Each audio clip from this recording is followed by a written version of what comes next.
We are just a little more than 2 weeks away from the start of free agency, which opens up on the evening of June 30th, where teams can begin communicating and negotiating with free agents, which I always put begin in air quotes because we know those conversations are always happening all the time, well before the start of free agency. But because we have that coming up, and I feel like up until recently we've mainly just been talking about the NBA draft and the draft prospects, what the Bulls should do at 11, trade up, trade down, I thought it would be a good time to start talking about potential free agents the Bulls should pursue this offseason, because at the end of the day, those are going to be the higher impact players in the immediate term than a project player they select with the 11th pick. So in this video, we're going to be going over 5 free agents I would like to see the Bulls go after, and I would love to hear your guys' thoughts on some of these free agents that you would like to see the Bulls pick up as well. So what's going on, everyone? You are listening to Bulls Central here. Hope you're all doing well.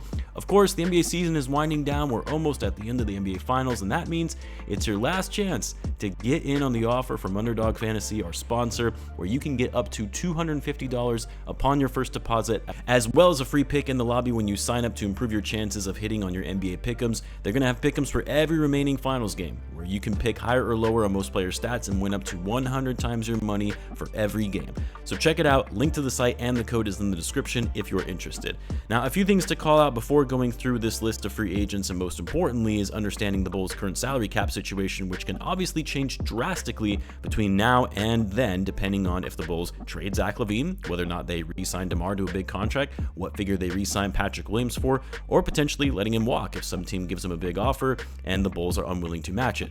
But the main thing you need to know is that the Bulls are going to be an over-the-cap team going into free agency, meaning they will not be able to sign any free agents on the market without using the league's exceptions to go over the cap, which are the mid-level exception that is projected to be around $12.9 million. That can be used on multiple players or just one player. The biannual exception, which can be used every other year, it is slated to be at $4.6 million, and the vet minimum, which I believe is around $2.5 million. So because the Bulls are already over the cap, they will have to use these exceptions in order to sign any free agents this summer.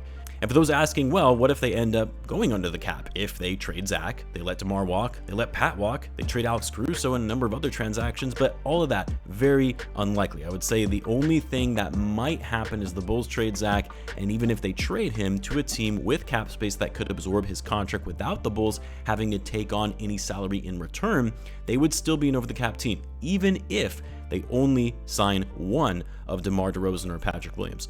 So I call that out because I'm sure there will be some saying, well, why aren't guys like Paul George or OG Anunoby or Pascal Siakam on your list? Yeah, the Bulls don't have the money to sign those guys. Also just not realistic given the current state of the Bulls. Now, sure, maybe they could work out a sign and trade of some kind to bring in a player that is going to command more than the mid-level, but for the purposes of this video, we're only going to be looking at free agents the Bulls can sign by way of these exceptions, not looking at sign and trades. And the first guy I have on this list, and it should come as no surprise because I've been preaching this for a while now, but that's Nick Claxton. I think the only thing that makes me think Claxton might not be an option for the Bulls is that he's going to command more than the mid-level. But it's possible the market could dry up for him, where he would have to take on that kind of contract unless the Nets offer him more to stay. But yeah, I mean, when we look at all the things the Bulls need, rim protection, size, athleticism, youth, offensive rebounding, interior lob threat on offense, Claxton foots the bill on all of these. Only 25, just entering his prime. The only thing that makes this complicated is, all right, well, then what do they do with Nikola Vucevic? They're not going to be able to trade him. There isn't a market for him except maybe the Warriors. Claxton can play the 4. He did a fair amount of that in his rookie season, but he's predominantly a center, and I have a hard time seeing him start over Vucevic. And so is he going to want a role where he's coming off the bench in the short term? Because eventually he would start once Vucevic is no longer in the lineup in the near future, but to start out his tenure taking on Drummond's minutes might not be of interest to him when he started every game for the Nets for the last 2 seasons. Also, I was going to add Isaiah Hartenstein to this list, but it sounds like he's going to be valued closer to $20 million on the open market, which is way out of the Bulls' price range. The next player I have on this list is Buddy Hield. And look, I realized when going through this list of free agents from the 2024 class, at least for the players who wouldn't be requiring more than the mid-level, and it's a pretty slim pickings here. So don't judge me for some of these. I'm more so trying to work with what's being given to me, given the Bulls' current salary cap situation. But anyway, for Buddy Hield, the reason I have him here is because I know the first question is going to be, well, why bring in another guard? Well, assuming the Bulls trade Zach, that frees up one of those spots. And while I don't think Buddy should start, he could be a great scorer off the bench. He's still one of the best three-point shooters in the game, plays well on and off the ball. Bulls need shooters, especially if Zach isn't going to be with the team anymore. They need solid knockdown shooters, and one of Hield's biggest strengths, which we always talk about as being the best ability in the NBA, is his availability. Rarely gets injured. Last season, he played all 84 games available to him. Yes, 84 between the Pacers and the Sixers when he got traded midseason. For a Bulls team that's kind of been riddled with injuries in recent years, I'll take a lockdown shooter that can be relied upon on a nightly basis. And then the other piece I'll add about Hield is, you can likely get him on a short-term cheap deal. It's going to have to be a little bit more than the vet minimum because he'll probably get lots of offers at the vet min and would choose a contender over the Bulls. But if the Bulls can offer him a little more than that, even a 2-year deal, say at close to $4 or $5 million, that might just win him over to come to Chicago. The next guy I have on this list is Kentavious Caldwell-Pope. Again, I know these are older players, but we're going in with the assumption the Bulls are still trying to compete now. And KCP does have a player option at $15.4 million, which he could exercise, but most reports are indicating he's more likely to decline that option and seek a longer-term deal. I don't know if the full mid-level exception would get him if you're the Bulls, because he'll likely be able to get stronger offers from another team, including his current team, the Nuggets. I mean, for me, KCP, a great defender, actually a solid two-way player because he can knock down threes at a 40% clip, can help space the floor, a smart player, he's got a good feel for the game, and championship level experience, both with the Lakers and the Nuggets, and you can't underestimate that type of experience when it comes playoff time. The next guy I have on this list is Royce O'Neal. Again, not a guy that's going to move the needle for you, but he's a big-bodied wing, can play the 3 or 4, defends multiple positions, can shoot threes at an efficient clip. Last season, he shot 37% over 5 attempts per game, which is better than most of the players on the Bulls roster.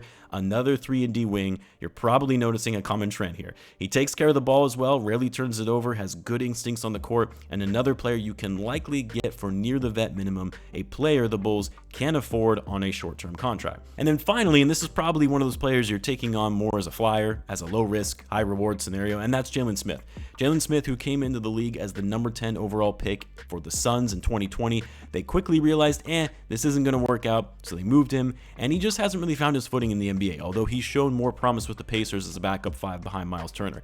He does have a player option, so again, another one of these instances where they might not be a free agent come June 30th, but if he declines, I do think this would be an interesting opportunity for the Bulls to take a chance on a younger player, only 23, a former top 10 pick in the 2020 draft, a top 20 recruit coming out of high school. He has talent, but just hasn't been in the right environment to get the most out of his abilities. And for the Bulls, this is also about adding size. You're going to need a backup center, one that is younger, more athletic, and one that you can probably get for pretty cheap since you can't afford much being an over-the-cap team.